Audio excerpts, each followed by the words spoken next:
Hello friends, எல்லோரும் எப்படி இருக்கிறீங்க? நான் உங்கள் டெய்லர் ஸ்டிச் மீடியா. ஸோ இன்றைக்கி வந்து நம்ம சேனலில் என்ன டாபிக் பார்க்க போகிறோம் அப்படின்னா, பூனம் சாரீ தான். சரியா? இந்த பூனம் சாரீலேருந்து எப்படி நம்ம ப்ளவுஸ் கட் பண்ணணும், ஒவ்வொரு சாரியுமே ஒவ்வொரு டைப்பில் இருக்கும் இல்லையா? கிட்டத்தட்ட நான் ஒரு 3லேருந்து 4 சாரீ வரைக்கும் நான் உங்களுக்கு கட் பண்ணி காமிச்சிருக்கிறேன் பாருங்கள். நிறைய பேருக்கு அந்த முந்தி அடிக்கும் பொழுது சுருங்கிட்டே வருது அப்படின்ற இதை வந்து நிறைய பேர் வந்து ஃபேஸ் பண்ணியிருப்போம். என்ன தான் நம்ம ப்ளவுஸ் வந்து ஃபிட்டிங்காக ஸ்டிச் பண்ணி கொடுத்தாலும் இந்த முந்தி அடிக்கிறதுல நமக்கு நிறைய ப்ராப்ளத்தை ஃபேஸ் பண்ணுவோம். இன்றைக்கி நம்ம அதை எப்படி நம்ம கரெக்ட் பண்ணி அடிக்கிறது அப்படின்றத பார்க்கலாம். அண்ட் அதே மாதிரி ப்ளவுஸ் வந்து அந்த மாதிரி துணிகளில் நம்ம எப்படி வித்தவுட் லைனிங் கொடுத்து பண்ணுவாங்களே அதுக்கெல்லாம் எப்படி வெட்டலான்றதை பார்க்கலாம். ஓகே, இப்போ நான் உங்களுக்கு கட் பண்ணி காமிச்சது வந்து ஃபஸ்ட்டு சாரீ. இதில் வந்து பெருசளவில் நமக்கு கிராஸ் எல்லாம் வரல. சில நேரங்களில் பார்த்தீங்கன்னா அந்த ப்ளவுஸ் துணியோடு சேர்ந்து மட்டும் வராமல் சாரியோடு சேர்த்து கிளிற மாதிரி தெரியும்.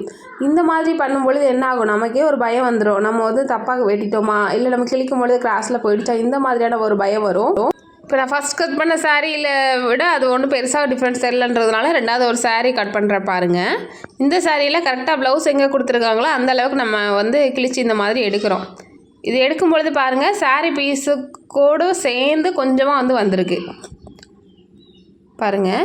இந்த அளவு சாரிலேருந்து வந்திருக்கு. இப்போ நம்ம வந்து கிழிக்கும் போது கோணலாக கிழிச்சிட்டோமா? கிடையாது. ஏன் அப்படின்னா சாரீ பிரிண்ட் போடுறவங்க வந்து பார்த்து நேர்கோடெல்லாம் பார்த்து போட மாட்டாங்க. அவங்களுக்கு ஜஸ்ட் நம்ம பார்க்கும் பொழுது அது நேராக தெரியுதா அப்படின்ற மாதிரி தான் வந்து பண்ணுவாங்க. மற்றபடி நேர்கோடெல்லாம் பார்த்து பண்ண மாட்டாங்க. ஆனால் டெய்லரிங்கில் நேர்கோடெல்லாம் பார்த்து கட் பண்ணுறது ரொம்ப ரொம்ப இம்பார்ட்டன்ட். அப்போ தான் நம்ம முந்தி அடிக்கும் போது என்னாகும், நெளியாமல் கரெக்டாக வரும். சரிங்களா? இல்லை எனக்கு டிசைன் வந்து அப்படி தான் போகுது, சாரியோடு சேர்த்து கட் ஆகுது, அதனால் நான் சாரியை விட்டுட்டு ப்ளவுஸை மட்டும் கட் பண்ணி எடுத்துக்கிறேன் அப்படின்னா கண்டிப்பாக உங்களுக்கு முந்தி அடிக்கும் போது வித்தியாசங்கள் வரும், நெளிஞ்சிட்டு போகும். சரியா? இது வந்து நான் அதுக்கு முன்னாடி ஒரு சாரியில் கட் பண்ணியிருந்தேன் பாருங்கள். ப்ளவுஸுன்றது அந்த பிங்க் கலர் தான். அந்த பிங்க் கலர்லேருந்து எவ்வளோ தூரம் வந்து சாரீ வந்து எக்ஸ்ட்ரா வந்திருக்கு பாருங்கள். அந்த ரவுண்டாக டிசைன்ஸ் வந்திருக்குல்ல, அதுதான் ப்ளவுஸ் டிசைன். பாருங்கள் எவ்வளோ கிராஸ் வந்திருக்குன்னு. இப்போது நம்ம சாரீலேருந்து ப்ளவுஸை வந்து கட் பண்ணி எடுத்துட்டோம். கட் பண்ணி எடுத்ததுக்கப்புறமா சாரியோட பீஸ் வந்து கொஞ்சமாக அந்த ப்ளவுஸில் இருக்குது. அப்போ நம்ம இதை ப்ளவுஸ்க்கு வெட்டும் பொழுது லைட்டாக இன்னும் அந்த சாரியோட பீஸ் இல்லாத மாதிரி நம்ம என்ன பண்ணணும், ப்ளைனாக அந்த இடத்த வந்து கொண்டு வரணும். இந்த இடத்துல தான் ஃபஸ்ட் நம்ம துணியை வந்து ஃபோல்டு பண்ணி கட் பண்ண ஸ்டார்ட் பண்ணணும். சரிங்களா? அது தவிர்த்து ஆப்போசிட் சைடில் எடுத்திங்கன்னா அதுவும் நேராக இருக்காது. அதுலேயும் ரொம்ப நீங்கள் இந்த மாதிரி நேர்கோடு கண்டுபிடிக்கின்றதுக்காக கிழிச்சிட்டு போனீங்க அப்படின்னா ரொம்ப என்ன ஆகும், துணி வந்து வேஸ்ட் ஆகிற மாதிரி இருக்கும். அதனால் அந்த சைடு விட்டுட்டு இப்போ நம்ம சாரியிலேருந்து கிழிச்சு எடுத்தால் இந்த பகுதியோடு சேர்த்து மடித்து போடுங்க. சரியா? இதில் மடித்து போட்ட உடனே நம்ம ஃபஸ்ட்டு வெட்டக்கூடியது ஸ்லீவ் தான். சரியா?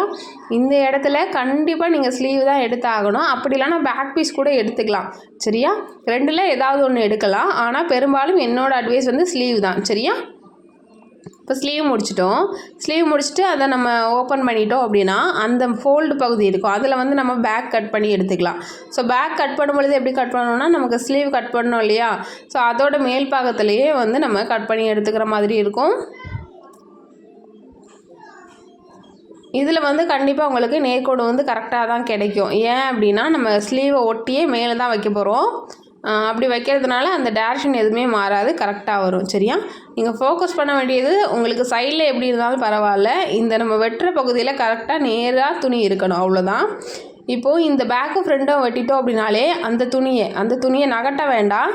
நகட்டாமல் அப்படியே அசைக்காமல் நீங்கள் அப்படியே வச்சு வெட்டுங்க. சரியா? ஏன்னா அசைச்சிங்கன்னா அந்த பொசிஷன்ஸ்லாம் கண்டிப்பாக மாறும். சரியா?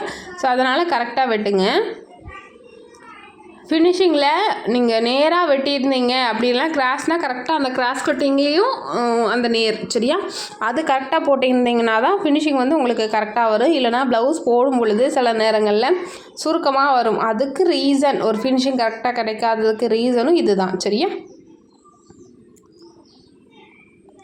இப்போ நான் எந்தெந்த பொசிஷனில் வச்சு கட் பண்ணனோ அதே பொசிஷன்லேயே எல்லா ப்ளவுஸுமே எந்த வித சைஸாக இருந்தாலுமே இதே இதில் கட் பண்ணி எடுங்க, உங்களுக்கு கரெக்டான மெஷர்மெண்ட் கிடைக்கும்.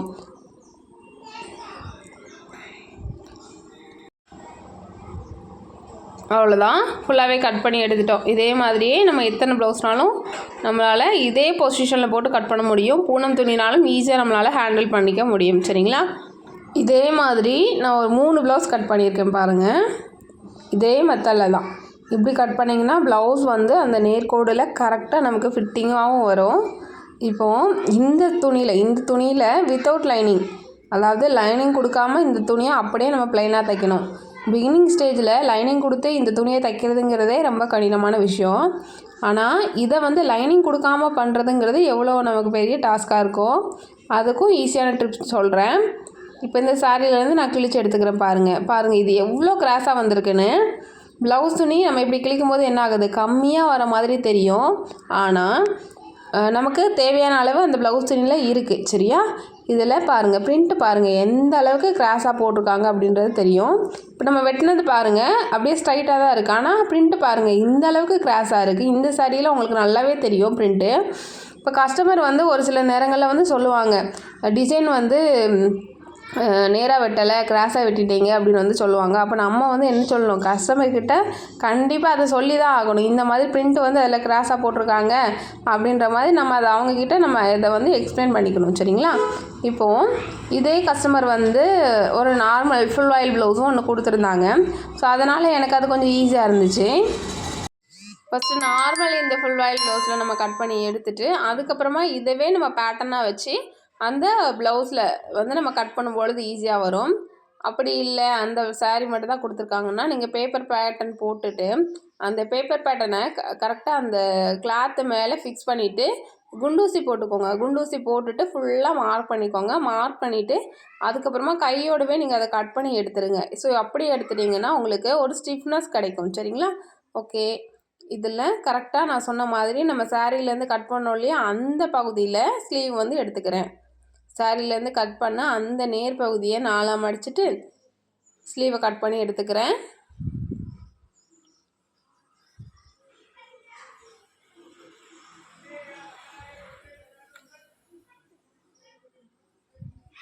ஸ்லீவ் மட்டும் எனக்கு சைடில் கொஞ்சம் அதிகமாக தேவை, அந்த வயலட் கலரில் கொஞ்சம் கம்மியாக இருக்குது. ஸோ அதனால் அதில் எக்ஸ்டெண்ட் பண்ணி கட் பண்ணி எடுத்துக்கிறேன். அவ்வளோதான். இப்போ இனி நம்ம மடிக்கும் பொழுது சூப்பராக நமக்கு மடிக்க வரும். எந்த வித நெளிவு சுழிவும் இருக்காது. இப்போ நம்ம ஸ்லீவ் வெட்டிட்டோமா, அந்த ஸ்லீவை அப்படியே ஓப்பன் பண்ணுற பாருங்க. ஆனால் துணியை வந்து நகட்டலை, மேல் உள்ள துணியும் கீழே உள்ள துணியும் நம்ம நகட்டவே இல்லை, அப்படியே தான் இருக்குது. இது துணியை வந்து நம்ம ஹேண்டில் பண்ணும்போது கொஞ்சம் பூ மாதிரி ஒரு பூ, ஒரு ரோஜா பூ ஏதாவது நம்ம கையில் வச்சுருக்குறோம் அப்படின்னு வைங்களேன், அதை நம்ம எந்த அளவுக்கு ஹேண்டில் பண்ணுவோம், அதை வந்து நம்ம பிடிச்சிருப்போம். ஆனால் வந்து நம்ம என்ன பண்ண மாட்டோம், கசக்க மாட்டோம், அழுத்தி பிடிக்க மாட்டோம். அதே கான்செப்டை தான் இங்கேயும். அதை நம்ம ஹேண்டில் பண்ணும் பொழுது நம்ம பிடிக்கணும். ஆனால் வந்து அதை நம்ம என்ன பண்ணக்கூடாது, ரொம்ப புஷ் பண்ணக்கூடாது. மேலுள்ள கிளாத்தையும் கீழே உள்ள கிளாத்தையும் வந்து நகட்டாமல் பண்ணிங்கனாலே 2 பக்கமும் ஈக்குவலாக இருக்கக்கூடிய அந்த நேர்கோடு லைன் வந்து கரெக்டாக இருக்கும். சரிங்களா? இதை நம்ம இந்த மாதிரி கட் பண்ணிட்டோம்னாலே தைக்கிறதும் ரொம்ப ஈஸி தான். சரியா? நீங்கள் ஒரு வேளை இந்த நேர்கோடு இல்லாமல் கட் பண்ணி எடுத்திங்கன்னா தான் ஸ்லீவெல்லாம் சுருங்கும், மடங்கும், பேக்கெல்லாம் மடித்து தைக்க முடியாது. இந்த மாதிரி நிறைய ப்ராப்ளம் வரும். அந்த நேர்கோடை கணக்கு பண்ணி கரெக்டாக கட் பண்ணி எடுத்துருங்க, அவ்வளோதான். சரியா? இப்போ ஃபைனலாக பட்டியும் கட் பண்ணி எடுத்துக்கிறேன். அவ்வளோதான். கட்டிங் நம்ம ஈஸியாக சுலபமாக பண்ணிட்டோம். இந்த சாரி எல்லாமே நான் முந்தி அடிச்சுட்டு காட்டுறேன் உங்களுக்கு. கொஞ்சம் டார்க்கன் ஷேடில் இருக்க மாதிரி த்ரெட்டு போட்டிருக்கேன், அப்போ தான் உங்களுக்கு கிளியராக தெரியுன்றதுக்காக. நான் ஃபோல்டு பண்ணுறேன் பாருங்கள். ஃபோல்டு பண்ணுறதுலையும் சில ட்ரிக்ஸ் இருக்குது. இந்த கார்னர்ஸ்லாம் நீட்டிகிட்டு இருந்தாலுமே நம்ம தாராளமாக கட் பண்ணி எடுத்துடலாம். சரியா? ஃபஸ்ட்டு ஃப்ரண்ட் அண்ட் பேக் வந்து பார்க்கணும். சரியா? ஃப்ரண்ட் அண்ட் பேக் பார்க்குறதுக்கு சில சாரியில் நம்ம நார்மலாக பார்த்தாலே தெரியும். இது பார்த்திங்கன்னா லைட் ஷேடில் இருக்குது, இது வந்து டார்க் ஷேடில் இருக்குது. ஸோ அப்போ வந்து நமக்கு இதுதான் இன்சைடு. சரியா? அப்படி இல்லை அப்படின்னா ஒரு சில சாரியில் பார்த்திங்கன்னா மேல் பார்டர் வந்து குட்டியாகவும் கீழ் பார்டர் வந்து அகலமாகவும் இருக்கும். சரியா? அதை வச்சும் கண்டுபிடிச்சிக்கலாம். இன்னும் ஒரு சில சாரிலாம் இந்த பேட்டர்ன் எப்படி போகுதோ இப்படி நம்ம இடுப்பில் கரெக்டாக சொருகிற இடத்துல இப்படி நம்ம வச்சுட்டு பார்த்தோன்னா உள்பக்கம் வெளிப்பக்கம் எதுன்றது கரெக்டாக கண்டுபிடிக்க முடியும். சரியா? ஓகே. ஸோ இந்த மாதிரி நிறையா டெக்னிக்ஸ் இருக்குது. சரியா? இப்போது நம்ம இதை ஃபோல்ட் பண்ண போகிறோம். ஃபோல்ட் பண்ணுறது பார்த்திங்கன்னா குட்டியாக ஃபோல்ட் பண்ணாதீங்க, ஏன்னா நம்ம அடிக்கும் பொழுது முருகும். சரியா? 1/2 இன்ச்சில் 2 மடிப்பு கம்பல்சரி தேவை. இந்த அளவுக்கு பண்ணுங்கள். சரியா? 1/2 இன்ச்சில் 2 மடிப்பு கம்பல்சரி தேவை. ஸ்டார்டிங்கில் எடுதேல் போட்டுட்டேன். இதை வந்து நான் கொஞ்சமாக ஸ்டிச் பண்ணி விட்டுட்டேன். இதுக்கப்புறமா பார்த்திங்கன்னா நம்ம இப்படி நம்ம இப்போ நம்ம இங்கே தைக்கிறோன்னு வைங்களேன், அடுத்து வந்து நம்ம எடுக்கிறது வந்து இந்த மாதிரி பக்கத்தில் போயிட்டு இப்படி வந்து மடிக்கூடாது, கண்டிப்பாக மடிப்பு விழாது.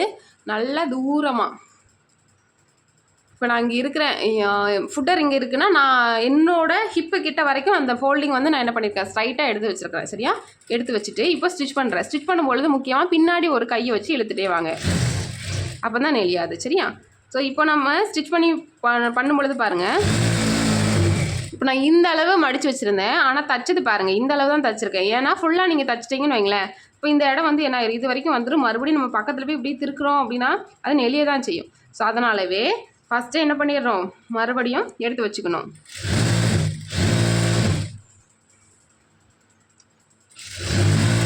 நம்ம ப்ளவுஸ்லாம் கரெக்டாக தைச்சிருவோம், ஆனால் இந்த சாரீ முந்தி அடிக்கிறதுக்கு தான் பிகினிங் ஸ்டேஜில் ரொம்ப கஸ்டமர்கிட்ட திட்டு வாங்கும். ஏன்னா நிறைய கஸ்டமர் இதில் தான் வந்து சாட்டிஸ்ஃபைட் ஆகவே மாட்டாங்க.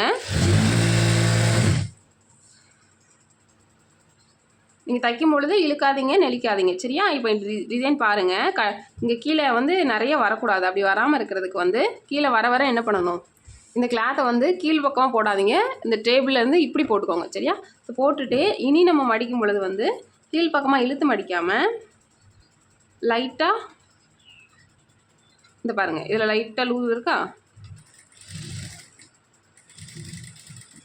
அந்த மாதிரி வச்சு மடிக்கணும். அப்போ தான் கீழே வந்து எக்ஸ்ட்ரா வராமல் இருக்கும். சரியா, இவ்வளோ தூரம் நம்ம ஸ்டிச் பண்ணது வந்து ஸ்டிஃபாக ஸ்டிச் பண்ணியிருப்போம், ஆனால் கீழே வர வர என்ன பண்ணக்கூடாது, ஸ்டிஃபாக பண்ணக்கூடாது. பாருங்கள், இங்கே வரைக்கும் மடிச்சிட்டேன், இந்த கோடு வந்து நேராக வரணும்.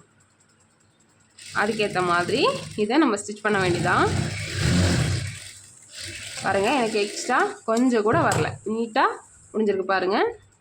அப்படி ஒரு வேளை உங்களுக்கு எக்ஸ்ட்ரா இருக்க மாதிரி தெரிஞ்சதுன்னா ஏதாவது ஒரு இடத்துல பார்த்தீங்கன்னா லைட்டாக ப்ளீட் வைக்கணும். லைட்டாக ப்ளீட் வச்சிங்கன்னா அந்த ப்ராப்ளம் வராது. சரியா, பாருங்கள், நீட்டாக நம்ம ஸ்டிச் பண்ணி எடுத்துட்டோம். நீங்கள் இப்படி நான் ப்ளவுஸ் சொல்லி தந்த அந்த கட் பண்ணுற மெத்தட் சொல்லி கொடுத்தாலும் அதே மாதிரி கட் பண்ணிங்கன்னா தான் இந்த அளவுக்கு உங்களுக்கு ஃபோல்டிங் வந்து நேராக வரும். சரியா, இல்லைன்னா கண்டிப்பாக சுருக்கு விழும். அவ்வளோதான், இதே மெத்தடில் எல்லா சாரியுமே நம்ம அடிச்சிடலாம். இப்போ இதே இது வந்து முந்தான சைடும் வரும் பாருங்கள், இது வந்து முந்தான சைடு. இதில் எப்படி அடிக்கலான்றதை பார்க்கலாம். பாருங்கள், முந்தான சைடு வந்து எப்படி வந்து கொதறி வச்சுருக்காங்கன்னு. முந்தான சைடு வந்து இப்படி தான் இருக்குது. இதை வந்து நம்ம நார்மலாக பொதுவாக என்ன பண்ணுவோம், இந்த லைன் அளவுக்கு கட் பண்ணுவோம், அப்படி தானே. ஏன்னா இங்கெல்லாம் வந்து டிசைன்ஸ் இருக்குது. ஆனால் இங்கே பாருங்கள், இந்த ப்ளவுஸில் இப்படி கொடுத்துருக்காங்க. இதை வந்து நம்ம என்ன பண்ண முடியாது, அந்த டிசைனுக்கு ஏற்ற மாதிரி கட் பண்ண முடியாது. ஸோ கொஞ்சம் இந்த மாதிரி இதுலேருந்து ஒரு 1.5 இன்ச் 2 இன்ச்சு தள்ளி நான் ஃபஸ்ட்டு கட் பண்ணிவிட்டு கிழிச்சிடுறேன். நம்ம இப்படி கிழிச்சு அடிக்கும்போது கஸ்டமர் வந்து நின்னாங்கன்னு வைங்களேன், டிசைன் போகுது, டிசைனோட கிளிக்கிங்கன்னு சொல்ல தான் செய்வாங்க.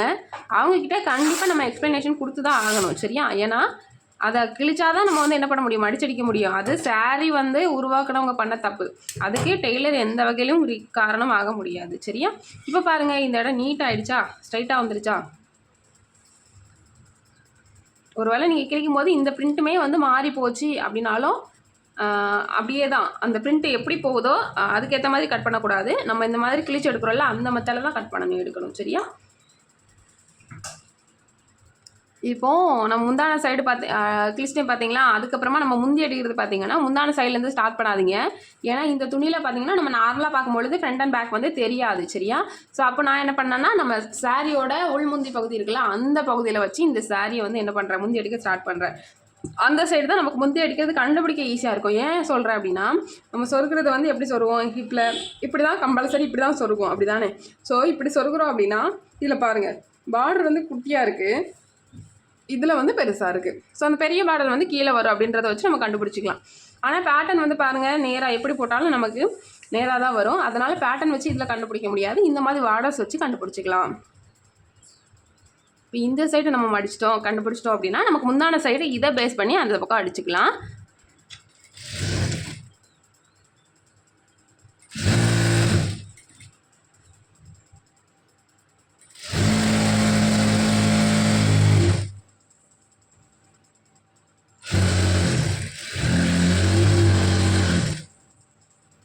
ஸோ அவ்வளோதான் ஃப்ரெண்ட்ஸ், நான் இன்றைக்கி சொல்லிக் கொடுத்தா அதே மெத்தடில் நீங்கள் பண்ணி பாருங்கள், கண்டிப்பாக உங்களுக்கு ரிசல்ட் நல்லாவே இருக்கும்.